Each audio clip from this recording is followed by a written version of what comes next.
We're continuing our partnership with Learn Liberty this week, and joining me is an author, journalist, editor, and free speech advocate, Flemming Rose. Welcome to the Rubin Report. Nice to be here. I'm glad to have you here because you are sort of at the epicenter of everything that our current free speech battle is all about. So I guess I'm going to give you an open, easy question to start. How did you end up in the middle of this battle? Well, you know, I didn't choose this fight. It was imposed upon me 11 years ago when I was the editor responsible for the publication of the so-called Danish Muhammad Cartoons. Mm-hmm. They didn't come out of the blue, as some people sometimes think. They were published as a response to an ongoing conversation in Denmark and Western Europe about the problem of self-censorship when it comes to treating Islam. Yeah. And back then, I think I was pondering two questions. Is self-censorship taking place when it comes to dealing with Islam? Do we make a difference between Islam and other religions and ideologies? Question number one. And question number two, if there is self-censorship, is that self-censorship based in reality, or is it just the consequence of a sick imagination, not based in reality? Is the fear real, or is it fake? Yeah. So 11 years later, I think we can say for sure the answer to both questions is yes. Yeah. There is self-censorship, and the self-censorship is based in reality because people were killed in Paris. I live with bodyguards 24/7 when I'm back home in Denmark. So it is a real problem. Yeah, it's so interesting to me that 11 years ago, 2005, you were addressing the idea of self-censorship, because that's obviously different than, you know, what we have here with the First Amendment, where the government can't censor us. Because my awakening over the last couple of years about this has been about the self-censorship part, that we are doing it to ourselves. So just to back up to the specifics of what happened, you guys solicited cartoons from people, yes, right? I did, yes. Yeah. Yes. So tell me about the process. Yeah, it started with a children's book. A Danish writer was writing a book about the life of the Prophet Muhammad. In Denmark, when you publish a children's book, you need illustrations of the main character. I suppose you do the same here. Same here. That goes across borders, yes. Yeah. And it turned out that the writer had difficulties finding an illustrator who wanted to take on the job. And he went public saying, you know, I've written this book, but I had difficulties finding an illustrator because of fear. Yeah. And the guy who finally took on the job insisted on anonymity, which is a form of self-censorship. You do not want to appear under your own name because you're afraid of what might happen to you. And in fact, this illustrator later acknowledged that he insisted on anonymity because he was afraid. Yeah. And he made a reference to the fate of Theo van Gogh, a Dutch filmmaker who was killed in 2004 because of a documentary he did. Yeah. That was critical of Islam. Yeah, who then many people know, the note exactly. to Ayaan Hirsi Ali, exactly. who I think is yes. one of the greatest people on planet Earth, yes. saying that they were coming after her next. Exactly. Yeah. And the second individual was Salman Rushdie, who is 1989, was the object of a fatwa by Ayatollah Khomeini in Iran and had to live in hiding for many years. Yeah. So that was, you know, the context. And some people were saying, oh, this was just a media stunt by this children's writer to sell more books. Other people were saying, no, there is self-censorship. And you know, through the commissioning of those cartoons, I wanted to put focus on this issue. Is self-censorship taking place or is it not? And how do illustrators and cartoonists in Denmark face this issue? And I received 12 cartoons that were published September 30th, 2005, and I wrote a short text laying out the rationale behind this journalistic project. I don't think that it in any way transgressed, you know, what we usually do. Mm-hmm. As an editor, as a journalist, if you hear about a problem, you want to find out if it's true or not. And in this case, we asked people not to talk, but to show. not to tell, but to show how they look at this issue of self-censorship. And in fact, I think only 3 out of 12 cartoons depicted the Prophet Muhammad. So there was no stereotyping, no demonizing, even though a lot of focus has been put on one cartoon of the Prophet with a bomb in his turban. That to me, in fact, is a depiction of reality. That there are Muslims who commit violence and murder in the name of the Prophet.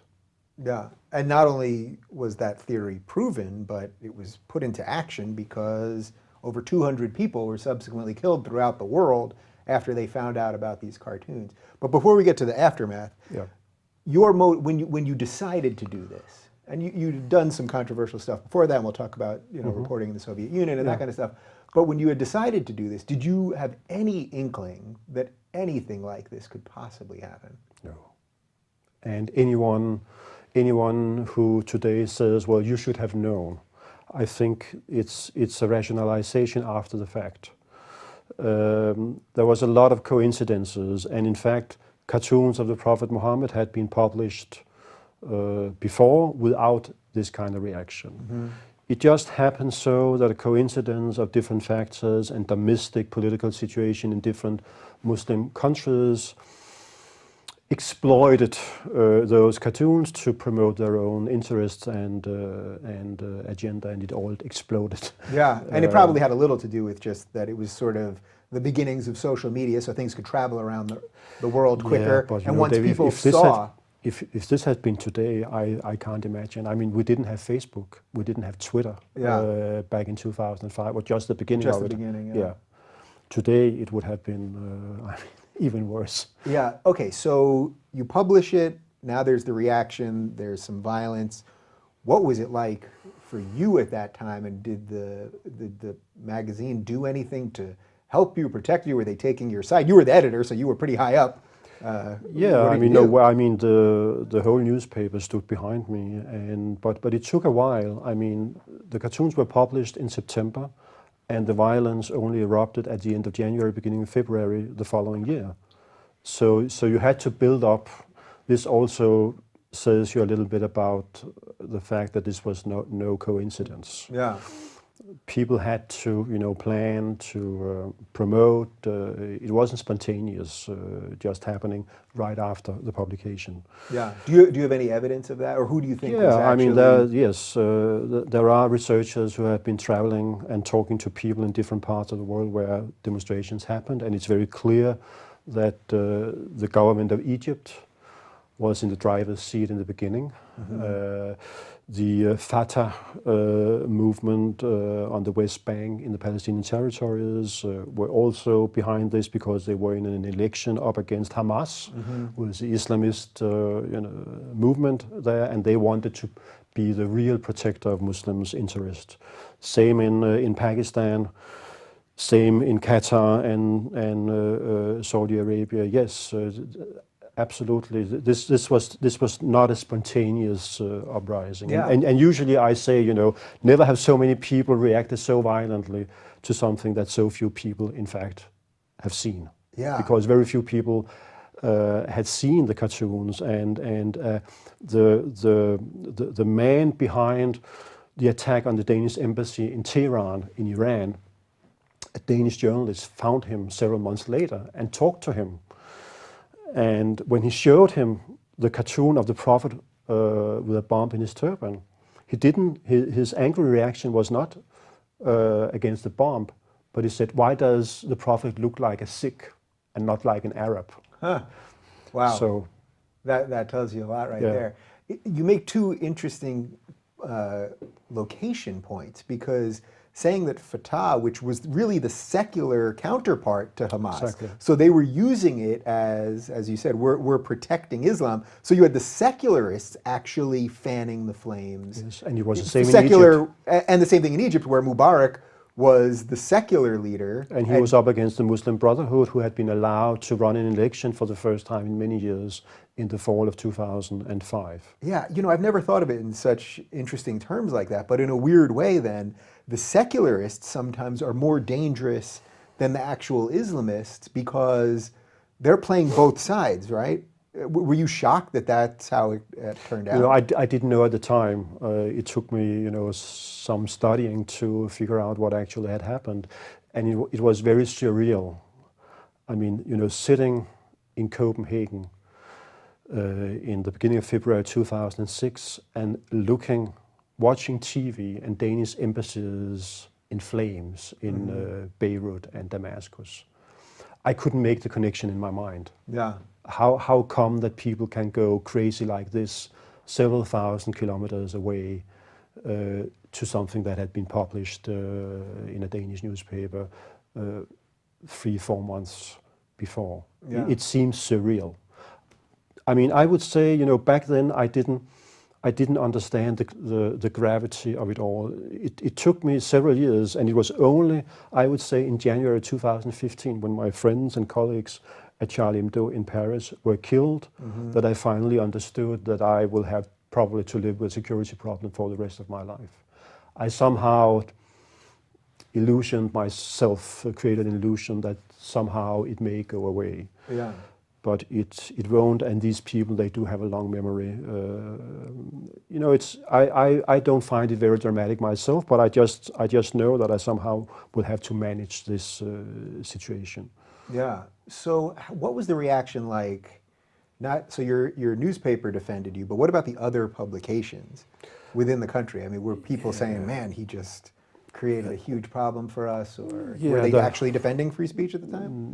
Not everybody. I mean, the country was divided, and it was really something new for Denmark. A small, peaceful country. Yeah.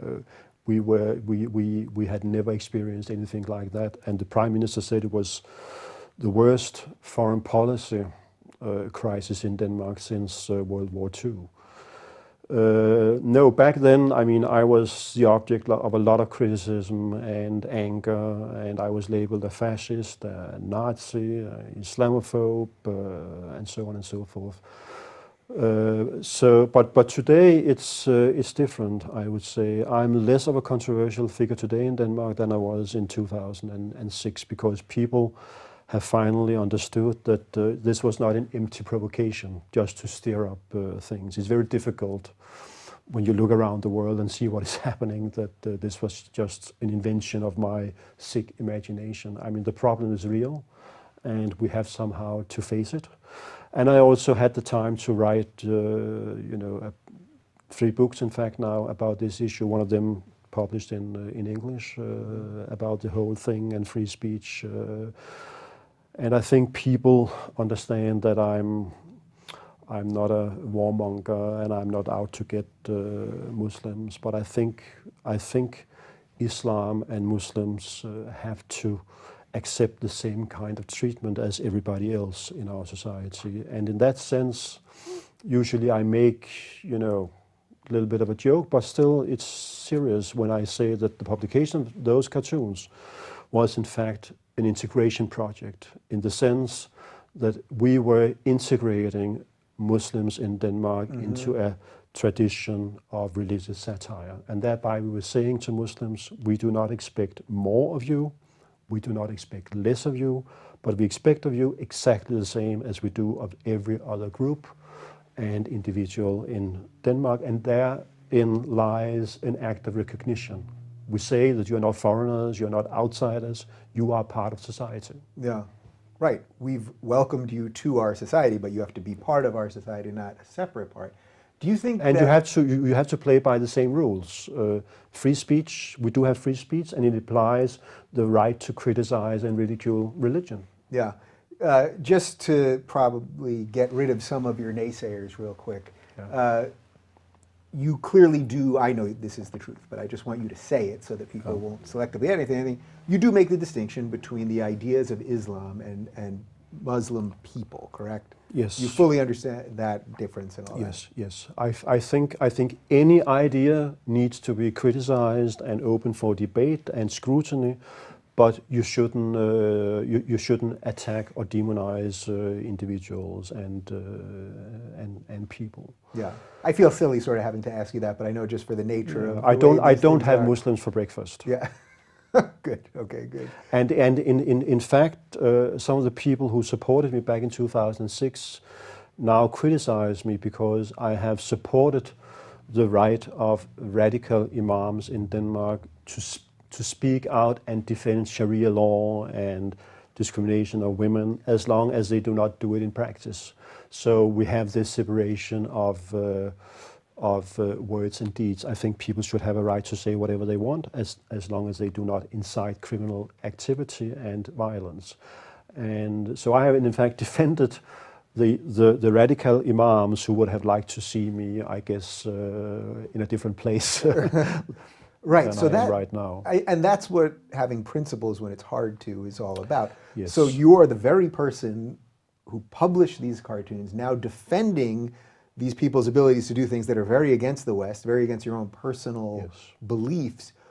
Is there some line there, or is it only violence? Because I'm with you on that, that to me it's the call to violence that then changes what free speech is. But in a case where there are imams that we know that are in Denmark and Sweden and some of these other countries that are literally calling for the overthrow of the government, for Sharia law to be implemented, horrible things about women and gay people and all those things. Now they're playing that line very closely to... But as long as they do not incite violence, I think they should have a right to say whatever they want. And in fact, I believe this not only as a matter of principle, but also as a matter of practical reality.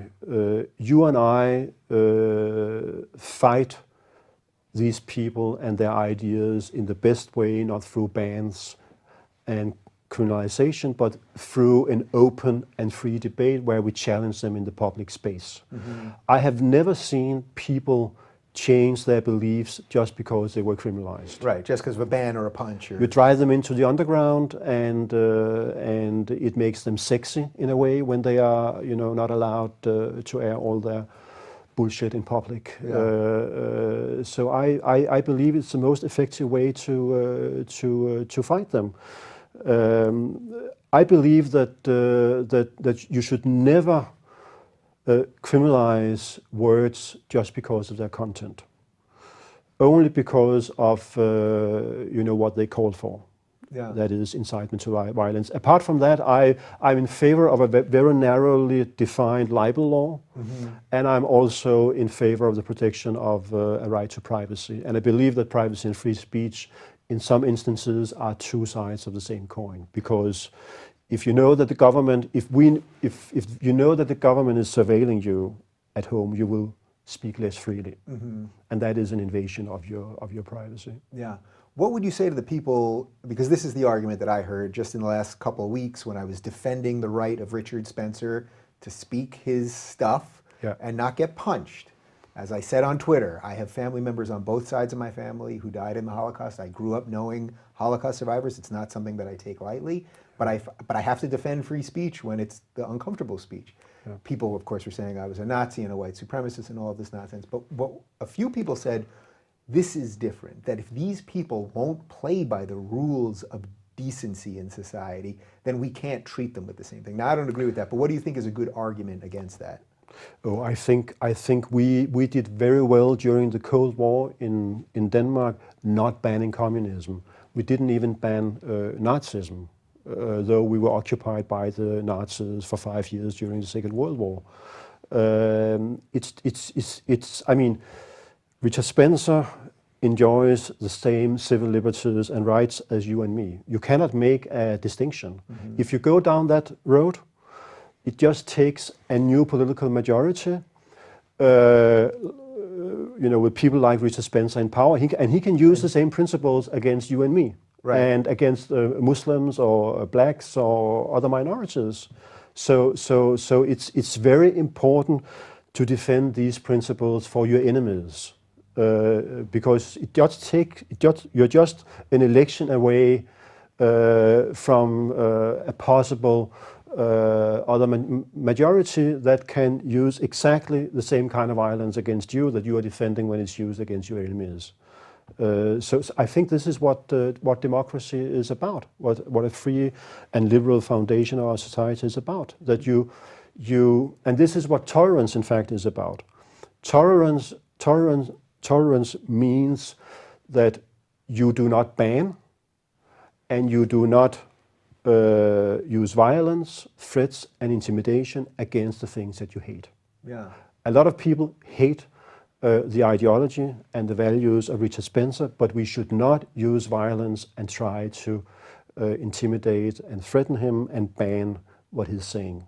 That is the key notion of tolerance in a democracy, and unfortunately, we have forgotten about that. Today, tolerance means, yes, you may have a right to say what you want, what you say, but I think you should shut up.